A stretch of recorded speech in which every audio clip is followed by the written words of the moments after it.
you hear the egalitarian clarion call everywhere.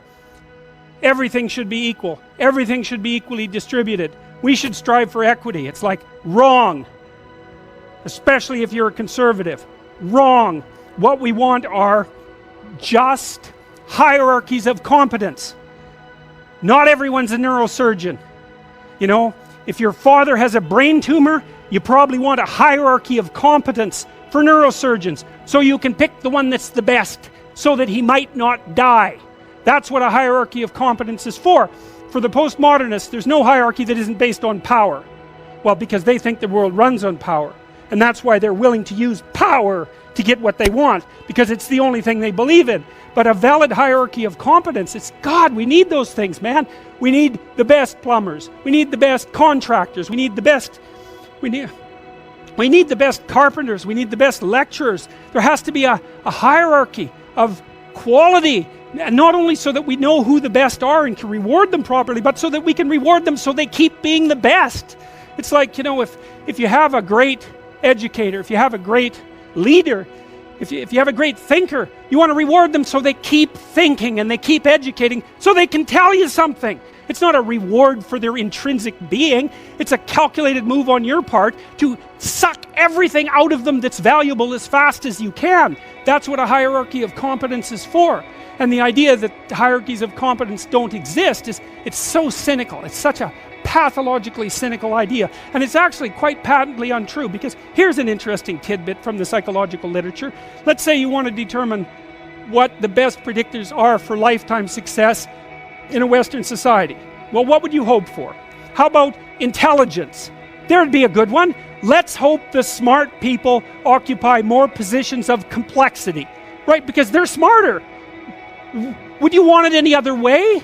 Okay, and that's great. The number one predictor of accomplishment in Western societies is intelligence. So that means the system works. What's the number two predictor? Conscientiousness. Well, what's that? It's a trait marker for hard work. So who gets ahead? Smart people who work hard. Now, that doesn't account for every bit of the difference between people in terms of their hierarchical structure, because hierarchies aren't perfect. They're corrupt. People get to the top sometimes because they're psychopathic, although, believe me, a hell of a lot less than you think. Because a psychopath has to keep moving from place to place, because once he reveals himself as deceitful and untrustworthy, he has to go find new suckers to fleece. So the idea that, you know, there's no distinction between a CEO and a psychopath, it's like, that's only made by someone who A, knows nothing about psychopaths, B, knows nothing about CEOs, and C, has something fundamental against the entire capitalist structure, because it's simply not true.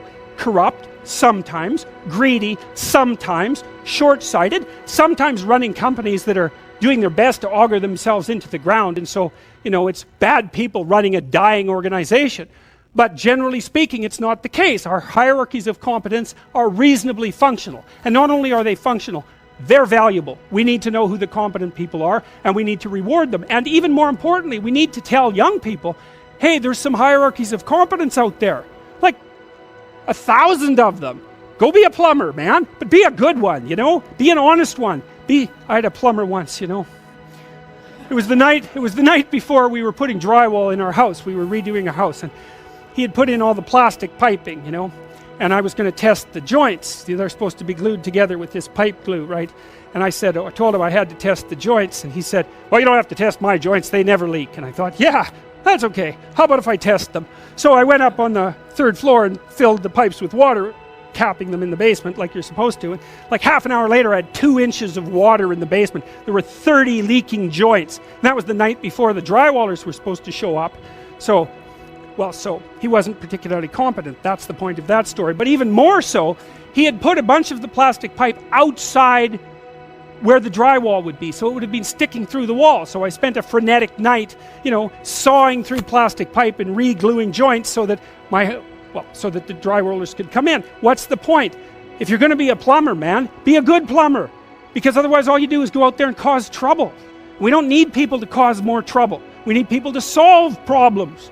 You know, and so you can be a tradesman, and you can make a lot of money as a tradesperson. It's a bloody, reliable, honorable, forthright, productive way of making a living. And there is a hell of a lot of difference between a working man who knows what he's doing and one who doesn't, both in terms of skill and ethics, right? And you work with someone who knows what they're doing, it's a bloody pleasure.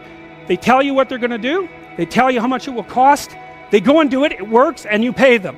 Perfect. Everyone's happy. And that's what happens when you have genuine hierarchies of competence. And so you listen to these panderers of egalitarianism and equity, and they fail to recognize completely that there are differences in rank between people. It's not such a terrible thing, man. Maybe you wouldn't be a great lawyer. Like, it's certainly possible. Most people aren't. But that doesn't mean there isn't something you could be great at. There's lots of hierarchies to attempt to climb, and if you fail in one, go try in another.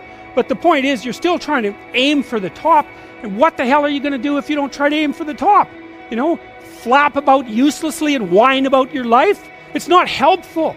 It'll just make you miserable. You're not reliable to anyone. You can't help out in a crisis.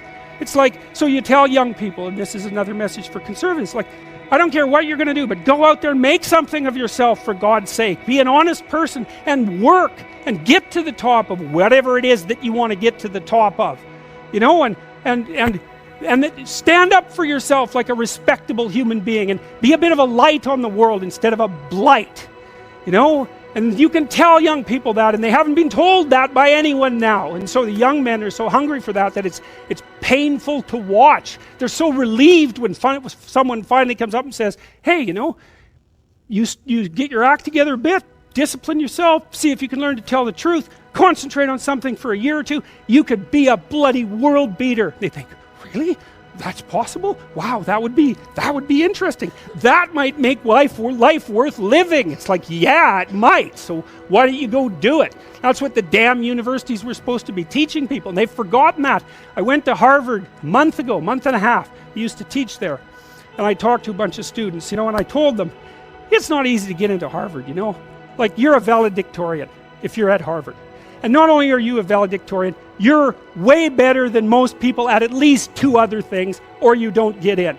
And so, like, I don't know what the acceptance rate is, like 5%, and believe me, not everybody applies, so it's a very selective school. And so why am I saying that? It's like, these are high quality kids.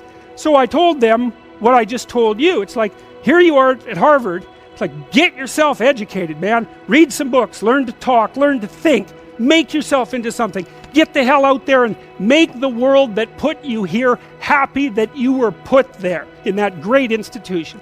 You know, and they came up to me afterwards and said, God, I wish someone would have told us that when we were in our first year. It's like, Jesus, why didn't someone tell them that? For God's sake, it's supposed to be the greatest university in the world. Is it so difficult to figure that out?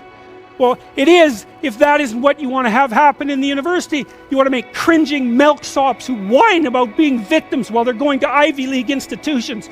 Jesus, it's pathetic.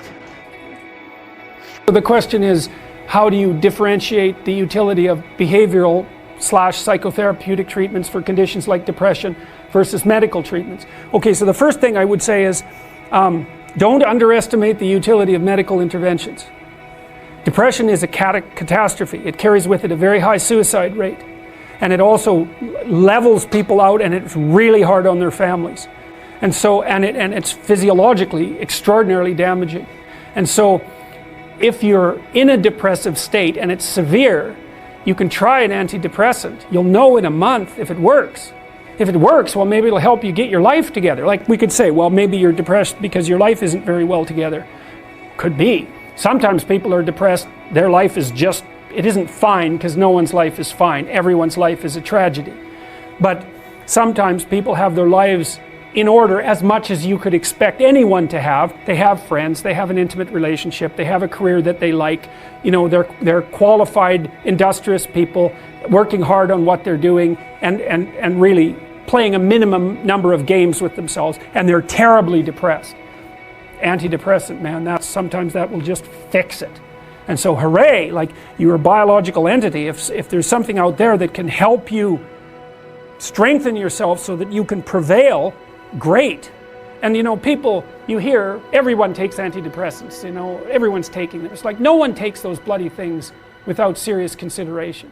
Half the time I spend with my clients who are depressed is often the 2 years long attempt to get them to tentatively try an antidepressant. because they're so guilty that they're relying on an external crutch to sort out their lives that they can't even tolerate it. But I say, well, look, man, what if you had diabetes?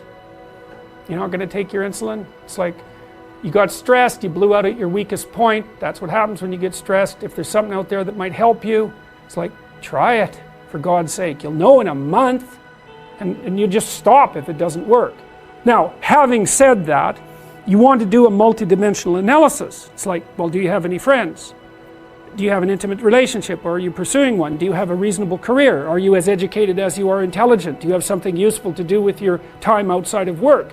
Do you have a drug or alcohol problem? Are there other behavioral issues like sleep dysregulation and lack of eating that are contributing to the pathology?